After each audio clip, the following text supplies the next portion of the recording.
Bonjour. La tonalité des déclarations de Janet Yellen lors de son discours à Jackson Hole a été un peu plus agressive qu'auparavant. Par conséquent, nous pensons que la consolidation des actifs à risque va se poursuivre.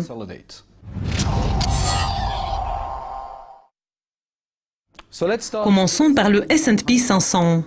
Sur le graphique hebdomadaire présentant les perspectives pour les prochains trimestres, il y a toujours une tendance haussière.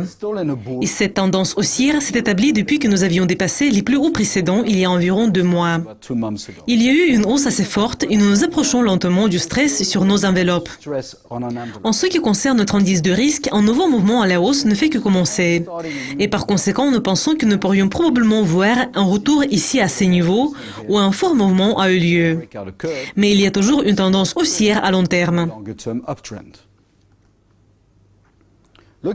Sur le graphique journalier, nous pouvons confirmer qu'il y a une tendance haussière et que les objectifs seront atteints au cours des prochains mois.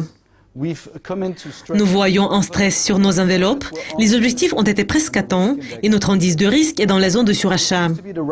Il semble que ce soit le bon moment pour prévoir quelques semaines de consolidation. Sur le graphique horaire, nous pouvons voir que cette consolidation a déjà commencé. Nous avons atteint nos objectifs de correction. Mais, compte tenu des données des graphiques journaliers et hebdomadaires, nous prévoyons que les prix vont reculer au-dessous de ces objectifs de correction dans le territoire impulsif au cours des 2 prochaines semaines, pour atteindre le niveau de 21,30. Et c'est à ce niveau que nous avons vu un fort mouvement il y a quelques mois. Donc, en général, il y a toujours une tendance haussière sur le graphique hebdomadaire à long terme, toujours une tendance haussière sur le graphique journalier, mais il y a une certaine période de stress sur les enveloppes. Donc, nous pourrions voir une consolidation. Sur le graphique horaire, le mouvement à la baisse pourrait aller au-dessous des objectifs de correction et va probablement voir un retour vers les niveaux où nous avons vu un fort mouvement. Pour le moment, nous pouvons voir qu'il y a 2 tendances haussières à long et à moyen terme et une tendance baissière à court terme. Donc, nous avons le plus haut intermédiaire potentiel et une tendance haussière à long terme. Et passons à l'euro. Sur le graphique hebdomadaire de l'euro, il y a toujours une tendance baissière. Nous pouvons voir que nous avons une consolidation depuis 2015, mais il n'y a pas de mouvement important à la hausse. D'autre part, nous pouvons voir que notre indice de risque s'approche de la zone de survente. Donc, nous pensons que cette tendance baissière pourrait se poursuivre au cours des prochains trimestres. Mais la baisse ne sera probablement pas considérable en raison de la situation de stress et de l'indice de risque qui s'approche de la zone de survente. Donc, nous observons toujours une tendance baissière, mais nous ne pensons pas qu'il y ait beaucoup de potentiel de baisse. Sur le graphique journalier, nous avons eu une correction à la hausse. Depuis lors, cette tendance a été inversée et il y a eu une correction à la baisse. En juillet, nous avons atteint nos objectifs de correction et il y a eu une réaction à la hausse. Nous pensons que maintenant, nous pourrions voir une inversion de ce mouvement et un retest de cette zone au-dessous du niveau de 1,11 avec un soutien près du niveau de 1,09, 1,08. Si nous reculions au-dessous du niveau de 1,0850, ce mouvement pourrait devenir impulsif. Mais nous pensons qu'il est encore trop tôt pour envisager cette possibilité. Sur le graphique horaire, nous avons une correction à la baisse depuis 2 semaines. Nous avons presque atteint nos objectifs de correction et le soutien est près du niveau de 1,1120. À notre avis, si nous pouvions atteindre le niveau de 1,1120, cela pourrait ouvrir la porte au mouvement vers les niveaux de 1,10 ou 1,0950.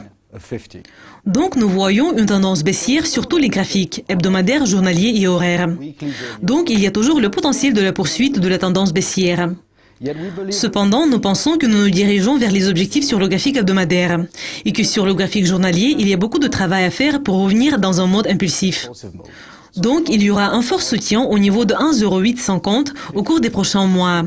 Sur le graphique horaire, nous sommes près de la zone des objectifs de correction et nous pourrions voir un recul vers le niveau de 1,10, 1,0950. En ce qui concerne le yen, nous voyons une situation tout à fait effrayante. Et nous voudrions faire un petit avertissement. Nous voyons une forte baisse des objectifs impulsifs.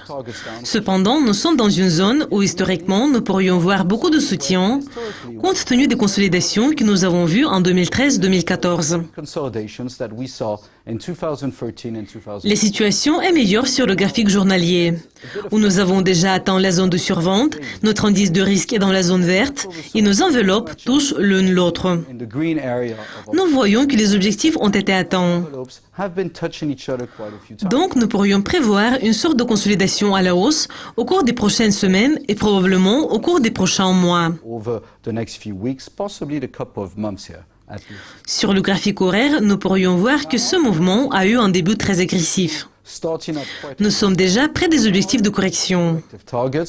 Si nous pouvions progresser au-dessus de 1,03, nous pourrions probablement atteindre le niveau de 1,06, 1,07 au cours des prochaines semaines. Donc, en résumant tout ce que nous avons dit, nous pensons qu'il y aura probablement une correction à la baisse d'ici mi-septembre ou la fin de septembre et que le dollar par rapport à l'euro et par rapport au yen pourrait voir une correction à la hausse. Et pour conclure, il y a toujours une situation dangereuse ici et il y a un avertissement sur le graphique journalier où nous avons déjà atteint la zone de survente. Et le graphique horaire a commencé à réagir. Et parlons de l'or. L'or connaît une correction à la hausse depuis l'année dernière. Il a atteint ses objectifs de correction et il y a un léger recul. Si on jette un coup d'œil au graphique journalier, nous avons presque atteint nos objectifs impulsifs. Nos enveloppes ont touché l'une l'autre et notre indice de risque est dans la zone de surachat. Nous pensons que cela a déclenché une période de correction qui pourrait durer quelques mois. Nous ne voyons pas une inversion complète à la baisse, mais nous voyons que les prix pourraient revenir à ce niveau, légèrement au-dessous de 1300.